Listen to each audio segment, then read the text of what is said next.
15년 만에 엄마를 만났습니다. 15년 만에 엄마를 만났는데 기뻐해야 할까요? 아니면 화를 내야 할까요? 하지만 정말 충격적인 일이 벌어졌습니다. 아버지가 어머니를 폭행해서 집을 나간 지 15년. 그동안 저는 엄마를 그리워하며 살았는데요. 그런데 모르는 번호로 제 이름을 부르는 목소리를 들었을 때 온몸이 떨렸습니다. 그리고 만났을 때 알게 된 사실이 정말 충격적이었어요. 제가 기억하는 첫 번째 장면은 아버지가 저를 당구장에 데려간 거였어요. 그때 짧은 치마를 입은 언니들이 아버지와 친구들에게 서비스를 해주고 있었는데 아버지가 그 언니들과 너무 친밀하게 지내는 모습을 보고 어린 마음에 충격을 받았죠. 그 후로 집에서는 매일 아버지와 어머니가 다투는 소리가 들렸어요. 저는 1살 어린 동생의 귀를 막아주며 방에서 숨죽이고 있을 수밖에 없었습니다. 그런데 어느 날 밤 정말 끔찍한 일이 벌어졌어요.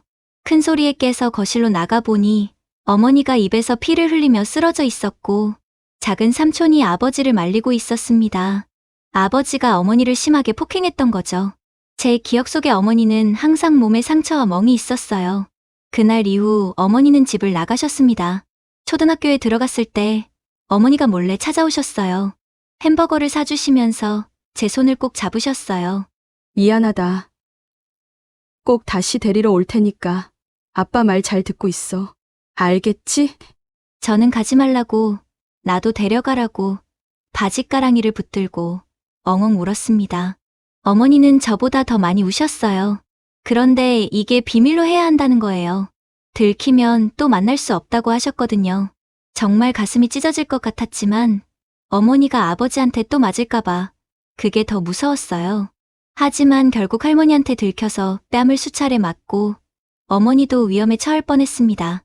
그 후로는 할머니가 학교에 데리러 오는 바람에 3년 이상 어머니를 만날 수 없었어요. 몇 년 후에 어머니가 다시 찾아오셨어요. 괜히 삐져서 이제 엄마 안 와도 된다. 나 이제 다 컸다라고 마음에도 없는 소리를 했죠. 다음 주 주말에 옆 동네 공원에서 꼭 만나자. 영화관에 데려가 줄게. 정말 기다림이 즐거웠습니다. 하루하루 달력에 동그라미를 그려가며 그날만 손꼽아 기다렸어요. 할머니에겐 친구 생일 파티하러 간다고 거짓말을 했어요. 하지만 하필 그날 아침부터 날씨가 흐렸고 할머니는 비가 올 것 같으니 친구 생일 파티에 가지 말라고 하셨어요. 저는 계속 가야 한다고 졸랐지만 할머니가 의심을 품고 저를 감시하기 시작했습니다. 그렇게 비가 내렸고 저는 엄마가 빗속에서 저를 기다릴까봐 가슴이 타들어갔어요. 할머니가 낮잠을 잘 때 우산을 들고 빗속을 달렸습니다. 중간에 넘어져서 무릎이 다 까져도 아픔을 참고 뛰어갔지만 공원에는 아무도 없었어요. 그 후 아버지 일 때문에 멀리 이사를 하게 되었고 어머니와는 완전히 연락이 끊어졌습니다. 시간이 흘러 성인이 되었을 때 모르는 번호로 전화가 왔어요.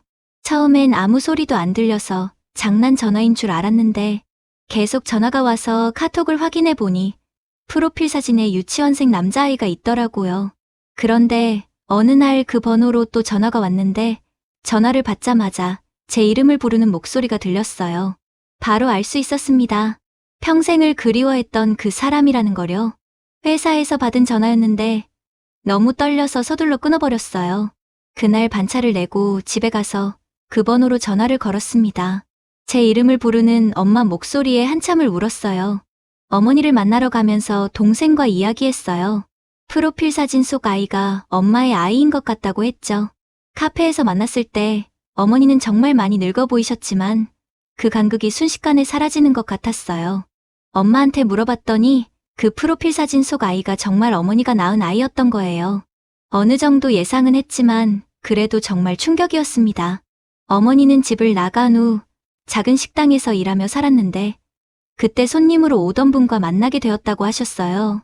그분은 어머니를 5년이나 기다렸다고 하더라고요. 어머니가 빗속에서 저를 기다린 것도 저희가 이사 가버려서 엄마가 우리 흔적을 찾겠다고 뛰어다니신 것도 다 알고 계셨대요. 그런데 정말 놀라운 건 제가 그날 빗속에서 기다렸던 것처럼 어머니도 빗속에서 저를 4시간이나 기다리셨다는 거예요. 우산도 없어서 비를 맞고 계셨고 중간에 우산을 사러 가면 저를 마주치지 못할까봐 장소를 떠나지 않으셨답니다.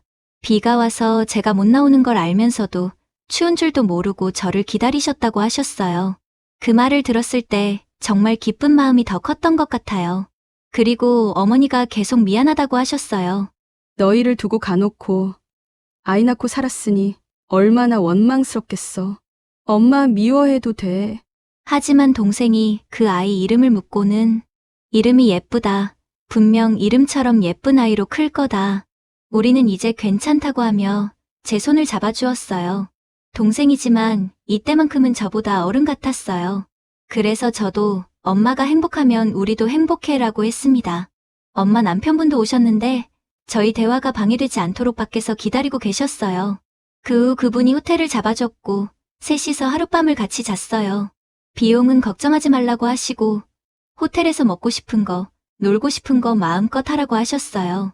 그 하루가 제 마음을 다 정리해 준 것 같았습니다.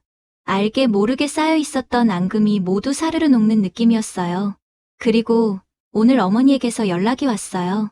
엄마가 없었는데도 잘 커줘서 고맙다고 하시고 그분과 혼인신고하고 어머니 고향에서 사진을 찍었다며 사진을 보내주셨어요. 그리고 우리만 괜찮으면 엄마 고향에 다 같이 가고 싶다고 그분이 꼭 말해달라고 했더군요. 어머니의 웃는 얼굴이 정말 좋아 보여서 다행이라고 생각했습니다. 늘 과거에 발목 잡혀서 어린 시절에서 벗어나지 못한 기분이었는데 이제는 정말 앞으로 나아갈 수 있다는 생각이 들어요. 15년간의 긴 기다림 끝에 찾은 진짜 행복이었습니다. 때로는 용서와 이해가 가장 큰 복수가 될 수 있다는 걸 깨달았어요. 이 영상이 도움이 되셨다면 좋아요와 구독 부탁드려요. 여러분의 따뜻한 댓글도 기다리고 있겠습니다. 감사합니다.